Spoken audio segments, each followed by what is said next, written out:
I've come here to Oswestry in North East Shropshire to explore another old railway line. This time I'm exploring the Cambrian line and I'm doing the section from Oswestry down to Welshpool.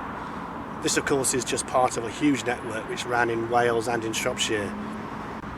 This section of the line from Oswestry to Welshpool opened in 1860 and stayed in existence until the beaching cuts of the mid-1960s. This line can be divided into different sections.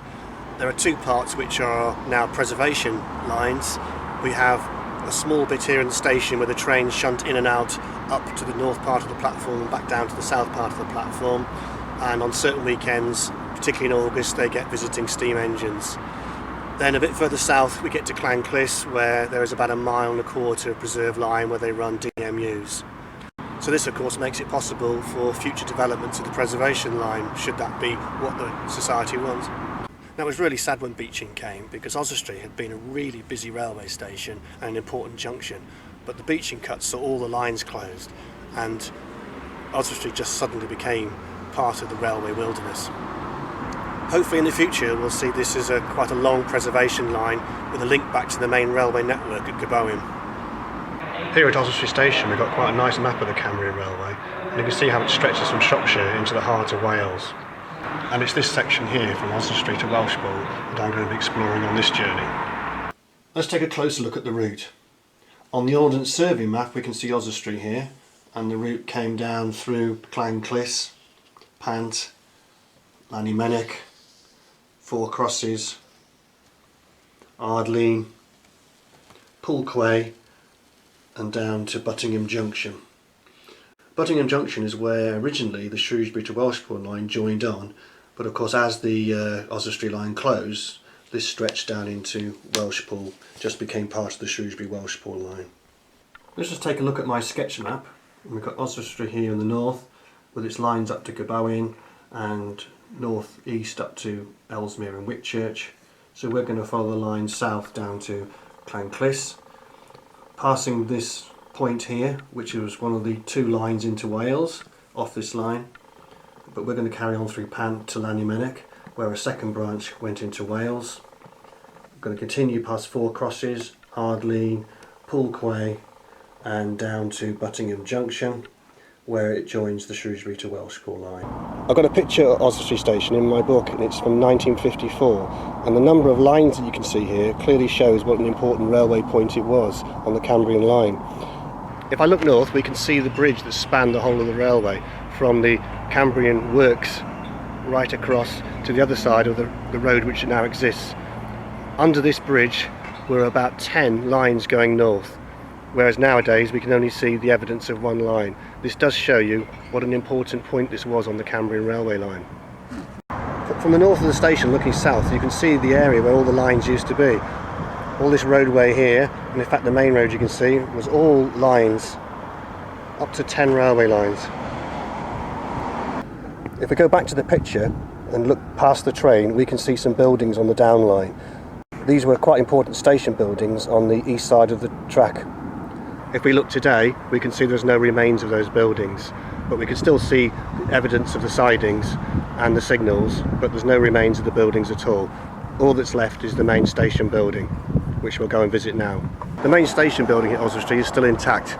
It's a bit of a multi-purpose building, but at least part of it now is used as a museum. This is the cafe.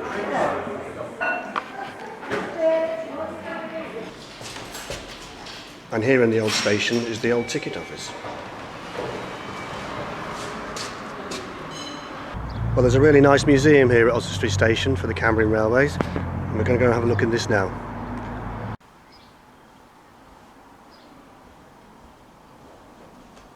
This map of Oswestry here on the wall actually does show you the complexities of the line, the number of sidings and siding sheds and works that were based around the town. And in its heyday this would have been the largest employer in the Oswestry area.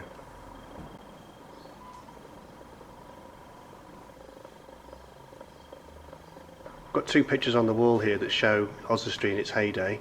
We can see a train pulling out of the station going south.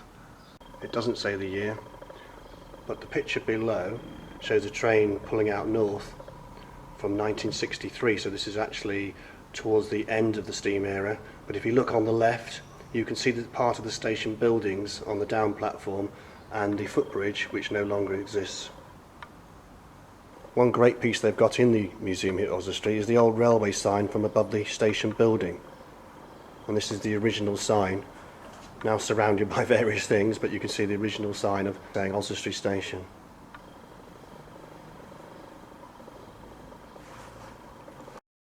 Well, the plans are to get the Transport Works Act order through, which is now into 5 different sections, because we're not going to be able to get across the roads without the highways deciding how, because we're not going to be able to use level crossings anymore. So at the moment it's been split. So we've got the Gabowen Yard. We own the Gabowen Yard at the Network Rail junction there. We've owned the track all the way through. We've got at least a track all the way through to the A5. And then the next section will be from the A5 into Oswestry and down to Western Wharf. Split it again because we've not come across the A483, and we'll run another section all the way down from the 483 down to the Porthy Wain. There's another crossing there which crosses the B4396, and then we've got a track from there to Blodwell in the quarry area. And we also already run the diesel DMUs on the Cluncliffe line from Cluncliffe down to Cluncliffe South down to Pennygarrick Holt.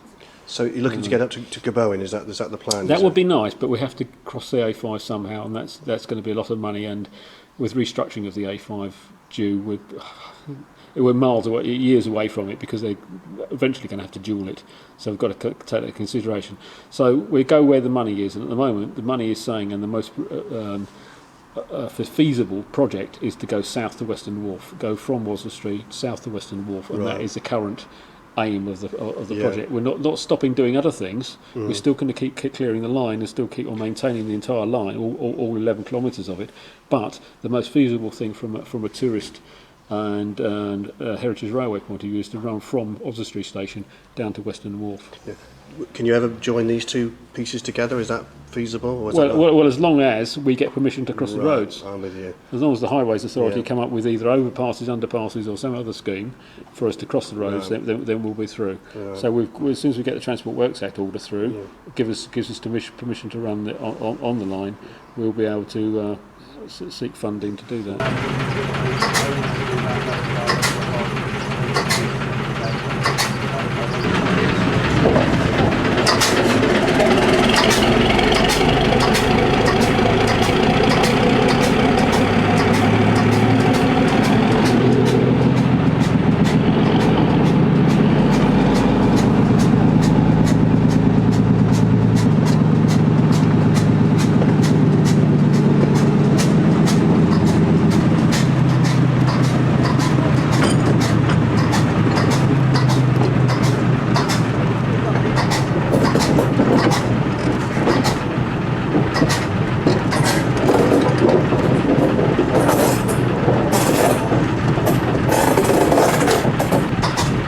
At this point here, we're going to shunt back into the station.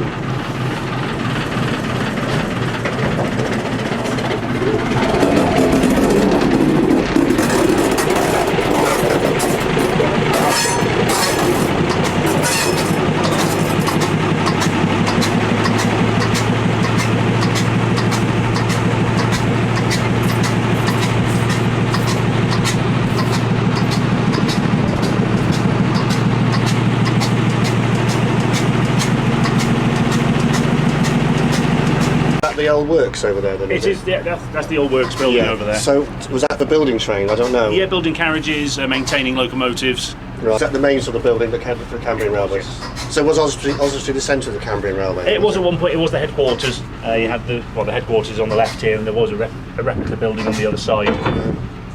How far does it go down here? How far? We're currently running on around about a quarter of a mile, just around the corner to Middleton Road Bridge. We are hoping to extend that further in the coming years. Well, there's plans to extend it, is there? There are, yeah. We've got in total it's an 8.5 mile railway, and we are hoping to extend over the next 5 to 10 years. Really? So what's the long-term plan then? Is it? The long-term plan is to hopefully run from Gabowen to Cluncliffe. That's our long-term aim. Right. So, best of luck with that.